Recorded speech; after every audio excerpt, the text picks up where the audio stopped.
Hello viewer, we have taken that layer styles and I will show you how you can use the eraser tool to make it more attractive. Use that designs here where I will try the different structure to use it. Having a new designs, add a pattern stamp there.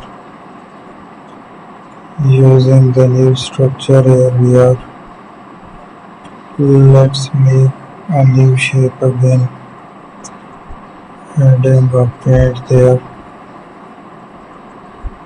So there is a no paint we will use there. Thank you for watching my video.